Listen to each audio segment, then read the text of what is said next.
Nous allons voir dans ce paragraphe les notions d'implication et d'équivalence. Donc voyons l'implication. Alors, le prédicat A implique B est défini par la table de vérité suivante. Donc si A et B sont vrais, A implique B est vrai. Si A est faux et B est vrai, A implique B est vrai. Si A est vrai et B est faux, A implique B est faux. Et si les deux sont faux, A implique B est vrai. Donc on voit que quand A est faux, B peut être vrai ou faux. Par contre, quand A est vrai, pour obtenir vrai à la fin, la seule possibilité c'est que B soit vrai. Donc en français, le prédicat mathématique A implique B se traduit par si A est vrai, alors B est vrai. Donc il y a d'autres façons en français d'exprimer cette phrase. Alors avec le verbe falloir, c'est pour que A soit vrai, il faut que B soit vrai. Et avec le verbe suffire, c'est pour que B soit vrai, il suffit que A soit vrai. Donc il ne faut pas confondre ces deux verbes, puisque vous voyez que A et B ne sont pas du tout au même endroit dans la phrase. Alors on dira aussi que A est une condition suffisante pour B, et que B est une condition nécessaire pour A. Donc là encore, il ne faut pas confondre ces deux notions. Donc par exemple, si A est le prédicat Paul est en supin et B est le prédicat Paul est en PCSI, eh bien on a bien A implique B, puisque si Paul est en supin, alors Paul est en PCSI. Alors par contre, on n'a pas B implique A, parce que si Paul est en PCSI, on ne peut pas dire qu'il est en sup1, il pourrait être en sup2. Donc dans ce cas, on dit que la réciproque de l'implication A implique B est fausse. Donc la réciproque de A implique B, c'est B implique A. Et si la première est vraie, la deuxième peut être fausse. Alors si on prend le vocabulaire ci-dessus, on peut dire que pour que Paul soit en sup1, il faut qu'il soit en PCSI. Et pour que Paul soit en PCSI, il suffit qu'il soit en sup1. Mais par contre, on ne peut pas dire pour que Paul soit en PCSI, il faut qu'il soit en sup1. Puisque ceci, ça signifie que Paul est en PC ainsi implique qu'il est en sup1, et on a vu que c'était faux puisqu'il peut être en sup2. Alors, comment on montre une implication A implique B sur sa feuille? Eh bien c'est simple, on suppose que le prédicat A est vrai, et on doit montrer que le prédicat B est vrai. Donc que A est vrai, on ne le fait pas, on le suppose. Et on l'utilise pour montrer que B est vrai. Donc on va essayer de voir un exemple simple, puisque pour l'instant on n'a pas fait grand chose. On prend n un entier naturel et on veut montrer que 6 divisé n implique 3 divisé n. Alors donc on prend n un entier naturel et j'ai écrit l'énoncé, on veut montrer que 6 divisé n implique 3 divisé n. Alors on suppose que 6 divise n, donc par définition il existe un entier naturel noté k tel que n égale 6k. Alors on a, en disant que 6 c'est 3 fois 2, n égale 3 fois 2k. Donc si on appelle k' le nombre de k, eh bien k' est un entier naturel puisque c'est un produit d'entiers naturels, et on a n égale 3k'. Donc ces deux propriétés font que 3 divise n. Il faut bien que k' soit un entier, parce que sinon on pourrait écrire 5 égale 3 fois 5 tiers, et on en conclurait que 3 divise 5, ce qui est faux. Donc c'est fondamental que k' soit un entier. Alors comme on a supposé que 6 divise n et qu'on a démontré que 3 divise n, on a montré l'implication.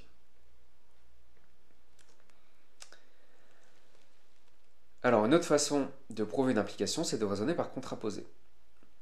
Donc la proposition 2 dit que les prédicats A implique B et non B implique non A sont les mêmes.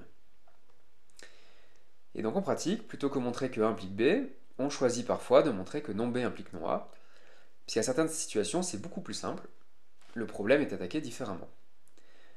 Alors quand on fait ce choix, on dira qu'on raisonne par contraposé. Donc il faudra faire attention à ne pas confondre avec la réciproque. La réciproque c'est B implique A, et la contraposée c'est non B implique non A. Alors la réciproque, on n'a pas d'information par rapport à implique B, la réciproque peut être vraie ou fausse. Par contre la contraposée, c'est la même chose. Donc un exemple, si n est un entier naturel, on va montrer que n carré est pair implique n est pair. Alors avant ça, il faut que nous démontrions notre proposition, donc je vous ai dessiné la table de vérité de A, B. A implique B, c'est la définition. Ensuite, négation de A, négation de B. Et non B implique non A, donc faux implique faux, c'est vrai. vrai implique faux, c'est faux. Faux implique vrai, c'est vrai. Et vrai implique vrai, c'est vrai. Et donc on a bien trouvé la même chose. Alors, notre exemple, donc là j'ai réécrit l'énoncé. Alors si on essaye de supposer que n carré est pair et qu'on essaye de démontrer que n est pair, on n'y arrive pas parce qu'il faut passer à la racine. Et la racine carrée d'un nombre entier n'est plus un nombre entier, donc là on fait des choses compliquées. Donc on va raisonner par contraposé. On va montrer que n est impair implique n carré est impair. Donc on a pris le contraire ici et le contraire ici. Donc on suppose que n est impair. Donc il existe un entier naturel k tel que n égale 2k plus 1. On élève au carré. Ici on développe a plus b au carré, ça fait a carré plus 2ab plus b carré. On met 2 en facteur pour les deux premiers termes. Alors on appelle k' le nombre 2k carré plus 2k. C'est un entier naturel, puisque c'est un produit et une somme d'entiers naturels. Et n carré, c'est 2k' plus 1. Donc on a bien montré que n carré était impair. Donc on a démontré cette implication, et par contraposé, on a en fait démontré celle-ci. Fin de la démonstration. Alors, autre propriété, la négation d'une implication. Donc les prédicats A implique B et non A ou B sont les mêmes. Donc si on prend la négation de A implique B, on prend la négation de non A ou B. D'après les lois de Morgan, ça fait non A et non B, et non A c'est A. Donc la négation de A implique B, c'est A et non B. Donc rapidement la preuve, il faut dessiner l'étape de vérité. Donc le couple AB, négation de A, non A ou B, ça donne ça, A implique B c'est ça, et c'est bien la même chose. Donc pour montrer qu'une implication est fausse, on montre que A est vrai et que B est fausse. Alors par exemple, on vous demande de donner une valeur de l'antinaturel n pour laquelle la réciproque de 6 divise n implique 3 divise n est fausse. Alors la réciproque c'est 3 divise n implique 6 divise n, on a inversé le sens. Une valeur de n pour laquelle c'est faux, ben j'ai pris 3. 3 divise 3. Par contre 6 ne divise pas 3. Donc la réciproque est fausse pour cette valeur de n. Donc attention à ne pas confondre la réciproque, c'est B implique A, la contraposée c'est non B implique non A, et le contraire c'est A et non B. Alors sur un exemple, Paul est en PC ainsi implique Paul est en sup 1. La réciproque, vous mettez la flèche dans l'autre sens. La contraposée, c'est non ceci implique non ceci. Donc ça fait Paul n'est pas en sup 1 implique Paul n'est pas en PCSI. Et le contraire de A implique B, c'est A et non B. Donc Paul est en PCSI et Paul n'est pas en sup 1.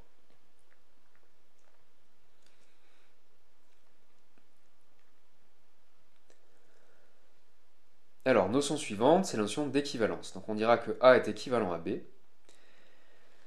On le définit par cette table de vérité. Donc c'est vrai quand les deux sont vrais ou quand les deux sont faux. Donc, en fait, A et B doivent prendre la même valeur. Alors on voit facilement qu'on peut échanger le rôle de A et B. Donc c'est commutatif. Alors en français, on dit que A est vrai si et seulement si B est vrai. Donc si et seulement si, c'est l'équivalence. On dit aussi, pour que A soit vrai, il faut et il suffit que B soit vrai. Enfin, on dit que B est une condition nécessaire et suffisante pour A. Donc ça, en abrégé, on dit souvent CNS. Donc CNS, c'est une condition qui est équivalente. Alors, une propriété, c'est il est pareil de dire que A est équivalent à B, et que A implique B, et B implique A. C'est-à-dire qu'on a une implication et sa réciproque qui sont toutes les deux vraies. Ça donne une équivalence. Donc ça explique ce signe d'équivalence qui est construit comme une application dans les deux sens. Donc pour montrer une équivalence, on va souvent montrer les deux implications, et donc on dit qu'on raisonne par double implication. Alors la proposition 4, voici la démonstration. Donc on construit la table de vérité de A implique B, B implique A, on fait la conjonction et, A équivalent à B, c'est la définition, et on a trouvé la même chose, donc pas de souci particulier. Alors, et un exemple, donc comment on montre que A est équivalent à B? On procède par double implication. Alors on écrit ces deux symboles sur la copie. Donc ça c'est l'implication de gauche à droite, donc on veut montrer que A implique B. Donc on suppose que A est vrai, et on montre que B est vrai. Donc on montre que A implique B. Et dans l'autre sens, on suppose que B est vrai et on montre que A est vrai, donc là on montre que B implique A. Et après on peut conclure qu'ils sont équivalents. Donc un exemple, on vous donne n un entier naturel, il faut montrer que n carré est pair si et seulement si n est pair. Donc on procède par double implication. Implication de gauche à droite, il faut montrer que n carré est pair implique n est pair. On l'a déjà vu en exercice. Remarquez d'ailleurs qu'on a raisonné par contraposé. Donc on peut faire un raisonnement par contraposé à l'intérieur d'un raisonnement par double implication. C'est là où ça va se compliquer, on va commencer à imbriquer les raisonnements. La réciproque, on va montrer cette fois que n est pair implique n carré est pair. Donc on suppose ce qu'il y a à gauche, que n est pair. Donc par définition, il existe un antinatural k, tel que n égale 2k, on élève au carré, ça fait 4k carré, on met 2 en facteur. Comme dans les autres démonstrations, on appelle k' le nombre de k carré, qui est bien un entier, comme n carré égale 2k', n carré est pair. Donc, on a démontré l'implication réciproque, et par double implication, notre équivalence est démontrée.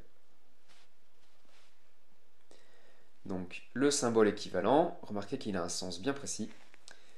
C'est pour ça que je ne l'utilise pas dans une démonstration pour passer d'une ligne à l'autre. Pour passer d'une ligne à l'autre, on écrit donc, alors, par conséquent, des choses comme ça, mais on évite d'utiliser le symbole équivalent tant que ce n'est pas demandé.